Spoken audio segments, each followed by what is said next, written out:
الله نحمده ونستعينه ونستغفره ونعوذ بالله من شرور أنفسنا ومن سيئات أعمالنا.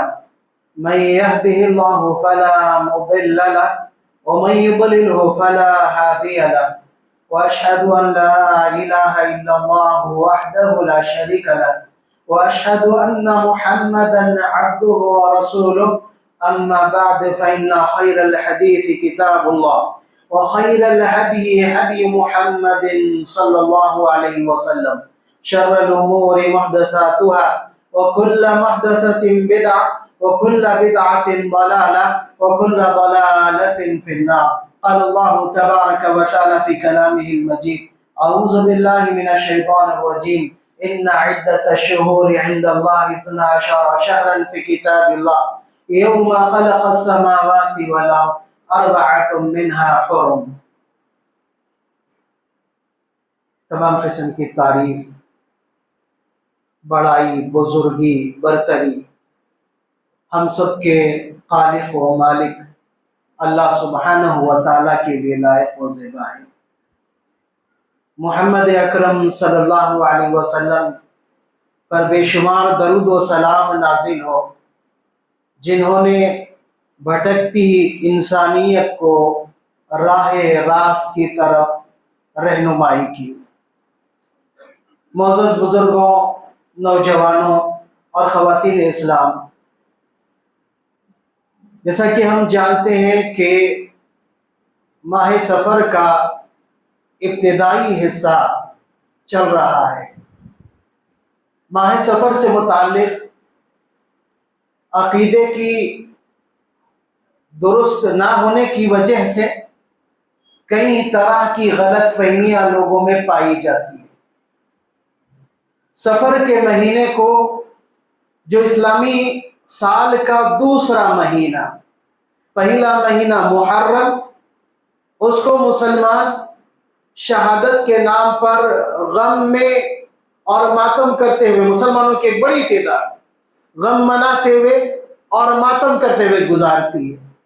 دوسرا مہینہ سفر کا، اور اس سے متعلق بہت ساری باتوں کو جوڑ دیا گیا ہے اور اس مہینے کو منحوس قرار دیا گیا کہ اس مہینے میں نہ کوئی کام شروع کیا جائے، نہ خوشی منائی جائے اور نہ کوئی قدم اٹھایا جائے۔ کیوں؟ یہ مہینہ منحوس ہے، یاد رہیں۔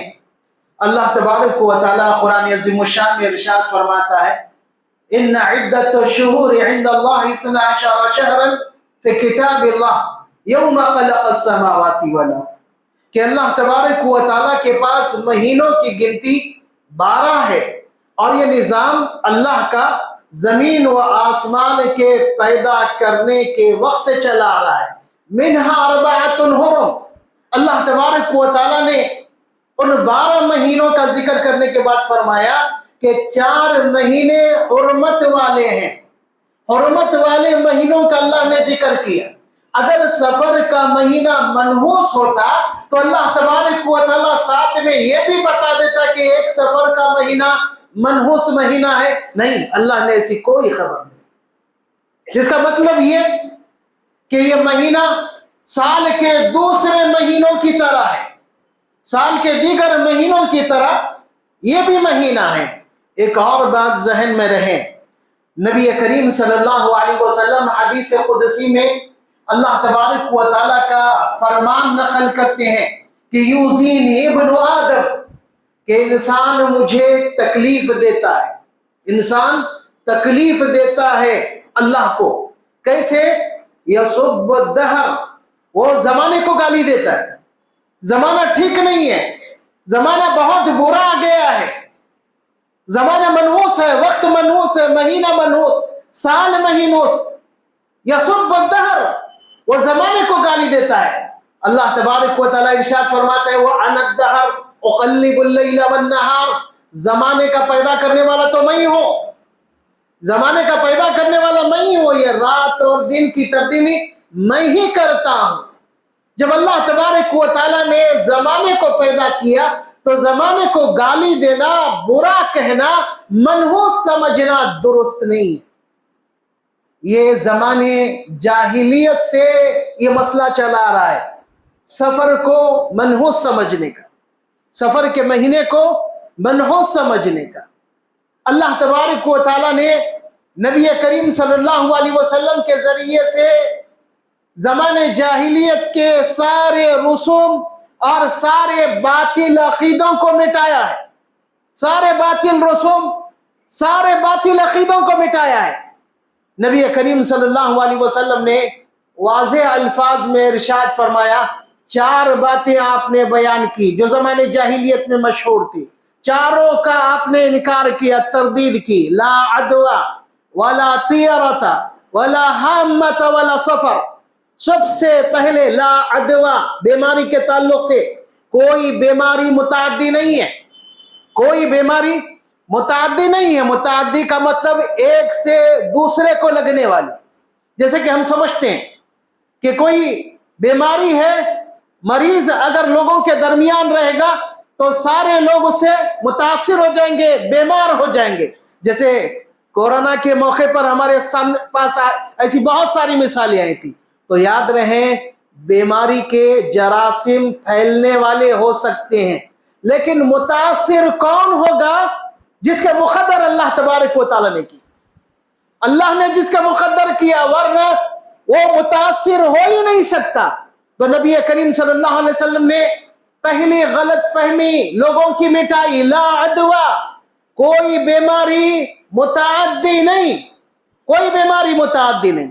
ایک صحابی نے سوال کیا کہ اللہ کے رسول، آپ تو فرما رہے ہیں کہ کوئی بیماری متعدی نہیں ہے، ہم دیکھتے ہیں کہ اچھے بھلے تندرست اونٹ ہوتے ہیں، بڑے چست و پھرتیلے ہوتے ہیں، ہرن کی طرح چھلانگے مارتے ہیں، ان کے درمیان ایک خارش والا اونٹ آ جاتا ہے اور پھر پورے اونٹوں کو خارش لگ جاتی ہے، تو اس بارے میں آپ کیا کہیں گے؟ تو نبی کریم صلی اللہ علیہ وسلم نے وضاحت کی اس کی، فمن اجرب الاول، یہ جو اونٹ والا خارش آیا تھا، اس کو خارش کہاں سے؟ کہا کہ اللہ کی جانب سے۔ تو آپ نے فرمایا دوسرے اونٹوں کو بھی اللہ کے حکم سے ہی وہ خارش لگی، ورنہ نہیں لگتی۔ تو کوئی بیماری متعدی نہیں ہوتی۔ دوسری بات، نبی کریم صلی اللہ علیہ وسلم نے فرمایا ولا طیرۃ، کہ شگون لینا درست نہیں، شگون لینا درست نہیں ہے۔ شگون کسے کہتے ہیں؟ کہ انسان کوئی کام کرنے کے لیے نکلے، ارادہ کرے، اور اس کے بعد کوئی چیز دیکھ کر منحوس سمجھ کر وہ کام چھوڑ دے۔ زمانے جاہلیت میں لوگ کوئی اہم کام کرنا ہوتا تو پرندے کو اڑاتے، اگر وہ سیدھی جانب جاتا تو اس کو انجام دیتے، اور اگر وہ بائیں جانب جاتا تو اسے منحوس سمجھ کر چھوڑ دیتے۔ تو اسلام نے اس سے منع کیا، لا طیرۃ، کہ دیکھو شگون لینا درست نہیں ہے۔ کیوں؟ کوئی چیز منحوس نہیں ہوتی ہے۔ پھر اس کے بعد نبی اکرم صلی اللہ علیہ وسلم نے فرمایا ولا حامۃ، کہ کسی پرندے کو منحوس سمجھنا درست نہیں ہے، خاص کر الو کو۔ کوئی پرندہ منحوس نہیں ہے، خاص کر الو کو۔ الو کو لوگ زمانے قدیم سے منحوس سمجھتے ہیں، زمانے قدیم سے۔ آج بھی، آج کل وہ بہت کم پایا جاتا ہے، ورنہ جہاں بھی کھنڈر اور ویران جگہ ہوتی وہاں وہ بسیرا کر لیتا اور پکارنے لگتا، تو اس کے پکارنے کو لوگ منحوس سمجھتے تھے، زمانے جاہلیت میں بھی منحوس سمجھتے تھے۔ نبی کریم صلی اللہ علیہ وسلم نے فرمایا ولا حامۃ، دیکھو الو کی نحوست یہ کوئی چیز نہیں ہے۔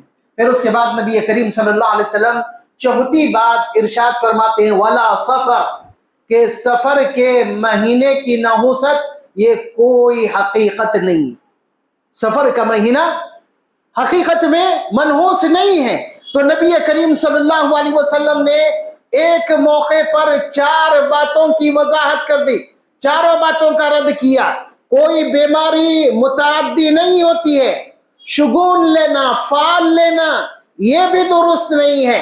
پرندوں کو خاص کر الو کو منحوس سمجھنا صحیح نہیں ہے، اور سفر کا مہینہ منحوس نہیں ہے، بلکہ اللہ تبارک و تعالیٰ نے جس طرح دوسرے مہینوں کو بنایا اسی طرح سفر کے مہینے کو بنایا۔ اب سوال یہ ہے، کیا کوئی چیز منحوس ہو سکتی ہے یا کسی چیز میں منحوسیت ہے؟ تو یاد رہے، منحوسیت کسے کہتے ہیں، منحوس ہونا یا منحوسیت کسے کہتے ہیں؟ نامبارک۔ منحوس کا معنی نامبارک، مبارک، قابل مبارک نہیں ہونا، برکت کے بالکل ضد، برکت کا اپوزٹ۔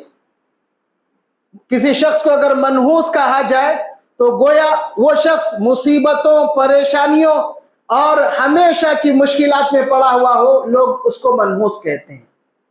تو یہ غلط عقیدے کی وجہ سے، غلط عقیدے کی وجہ سے اسلام نے صاف الفاظ میں کہا کہ دین اسلام میں نحوست کو کوئی جگہ نہیں، منحوسیت نہیں۔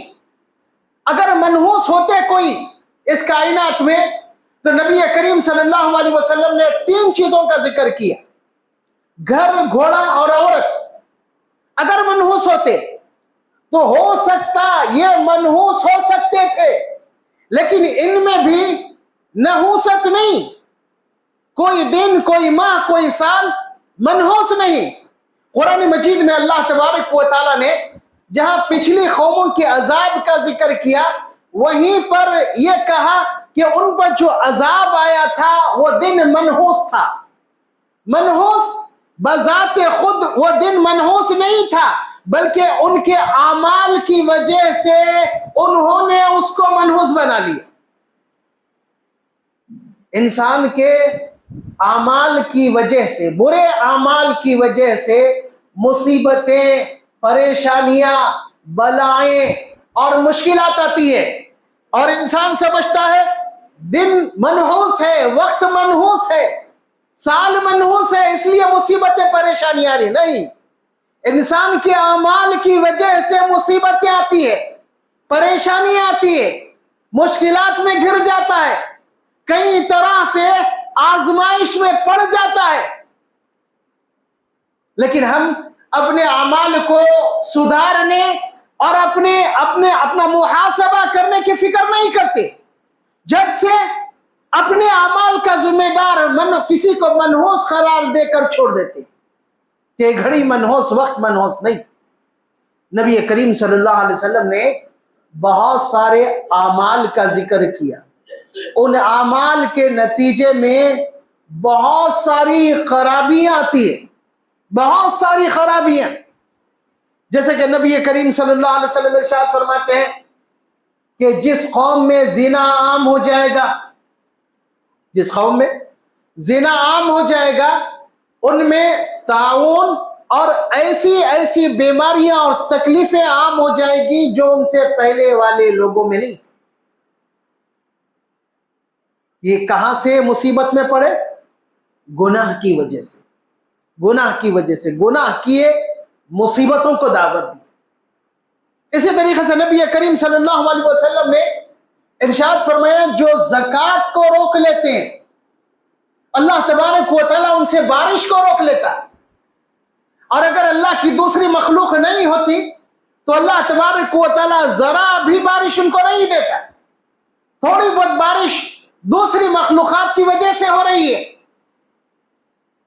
تو عمل ایک، زکوٰۃ روکنا، اور اس کے نتیجے میں مصیبتوں میں، تکلیفوں میں مبتلا ہو جانے، بارش رک جا رہی ہے، ناپ تول میں کمی۔ نبی کریم صلی اللہ علیہ وسلم نے فرمایا جو قوم ناپ تول میں کمی کرے گی، اللہ تبارک و تعالی مہنگائی، حکمرانوں کے ظلم اور دوسری بہت ساری قحط سالی اور بہت ساری مصیبتوں میں انہیں مبتلا کر دے گا۔ گناہ ایک ہے، مصیبتیں کتنی ہیں، مصیبتیں کتنی ہیں۔ تو انسان پر مصیبتیں کسی کی نحوست کی وجہ سے نہیں آتی، بلکہ خود انسان کے اعمال کی وجہ سے آتی ہے۔ اور اگر اللہ کے نیک بندوں پر مصیبت آ رہی ہے تو اللہ تبارک و تعالیٰ کی جانب سے آزمائش ہوتی ہے، اللہ رب العالمین انہیں آزماتا ہے. لیکن ہم ہمارے معاشرے میں دیکھتے ہیں کہ شادی ہوتے ہی اتفاق سے شوہر کا انتقال ہو گیا، پورا خاندان دلہن کو تانے دینے لگتا ہے کہ اس کے قدم مبارک نہیں ہے، اس کے منحوس قدم کی وجہ سے شوہر کو کھا گئی وہ. یاد رکھیں ہر ایک کا اللہ تبارک و تعالیٰ نے ایک وقت مقرر کیا ہے، اسی وقت پر اسے جانا ہے، اسی وقت پر. کسی کے آنے یا جانے سے اس کا جانا نہیں ٹلنے والا، نہیں ٹلنے والا. ایسے بہت ساری چیزیں ہیں. کوئی کام کے لیے نکلے، بلی آڑے چلے گئی تو ہم سمجھتے ہیں کہ ہمارا کام خراب ہوگا. نبی کریم صلی اللہ علیہ وسلم ارشاد فرماتے ہیں من ردہ الطیرۃ عن حاجتہ فقد اشرک. جس شخص کو کسی کام سے شگون یا نحوست نے روک لیا تو وہ شرکیہ کام کیا، اس کا ایک کام شرکیہ ہے. اللہ رب العالمین پر اسے یقین نہیں، اللہ رب العالمین پر یقین نہیں. زمانے جاہلیت میں سورج گہن اور چاند گہن کو لوگ منحوس سمجھتے تھے. لوگوں کا عقیدہ تھا کہ کسی کی موت یا کسی کے زندگی پر سورج اور چاند کو گہن لگتا ہے. نبی کریم صلی اللہ علیہ وسلم کے فرزند ابراہیم کا انتقال ہوا، سورج گہن لگ گیا. لوگوں نے کہا کہ ابراہیم کی موت کی وجہ سے سورج کو گہن لگا ہے. نبی کریم صلی اللہ علیہ وسلم کو معلوم ہوا تو آپ نے ارشاد فرمایا لوگوں، چاند اور سورج اللہ کی نشانیوں میں سے، یہ کسی کی موت و حیات پر انہیں گہن نہیں لگتا، انہیں گہن کسی کی موت یا حیات پر نہیں لگتا، یہ اللہ کی نشانیوں میں سے. اب مسئلہ یہ ہے کہ یہ اس طرح کی خرافات کہاں سے آتی ہے، انسان کے اندر کیسے آتی ہے؟ انسان کا عقیدہ جتنا کمزور ہوگا اس کے اندر اتنے زیادہ خرافات ہیں. انسان کا عقیدہ کمزور جتنا ہوگا اتنے زیادہ خرافات میں مبتلا ہوگا. عقیدہ توحید جتنا مضبوط ہوگا اتنا زیادہ وہ خرافات اور لوگوں کی بکواس سے دور رہے گا. اصل میں اللہ تبارک و تعالیٰ کے تعلق سے لوگوں کو مضبوطی سے یہ یقین نہیں کہ نفع اور نقصان اللہ کی جانب سے، نفع اور نقصان اللہ کی جانب سے، بیماری اور شفا اللہ کی جانب سے. کوئی کام اللہ کی مرضی کے بغیر نہیں ہو سکتا. رزق کا مالک اللہ تبارک و تعالی. لوگوں کو اس بات پر پختہ یقین نہیں. اگر اللہ پر یقین ہو جائے کہ اللہ تبارک و تعالی ہی نفع دینے والا، اللہ رب العالمین کی جانب سے ہی نقصان پہنچتا ہے، بیماری اللہ کے حکم سے آتی ہے، شفا اللہ کے حکم سے ملتی ہے، تو انسان کے بہت سارے ذہنی پریشانیاں دور ہو جائیں گی، ذہنی الجھنیں اور پریشانیاں دور ہو جائیں گی. اللہ پر توکل اور بھروسہ اس کا بڑھ جائے. قرآن عظیم الشان واضح الفاظ میں ارشاد فرماتا ہے ما یفتح اللہ للناس من رحمت فلا ممسک لہ، کہ اللہ تبارک و تعالی رحمت کو جاری کر دے اپنے بندوں کے لیے تو اللہ کی رحمت کو اس کائنات میں کوئی روکنے والا. وَإِن يُمْسِكْ فَلَا مُرْسِلَ لَهَا مِن بَعْدِهِ، اگر اللہ تبارک و تعالیٰ اپنی رحمت کو روک دیں تو پھر اس کائنات میں کوئی بھی اللہ کی رحمت کو جاری نہیں کر سکتا، کوئی جاری نہیں کر سکتا. اللہ تبارک و تعالیٰ کسی کا مقدر نقصان کر دے، ساری کائنات مل کر اس کو نقصان سے نہیں بچا سکتی.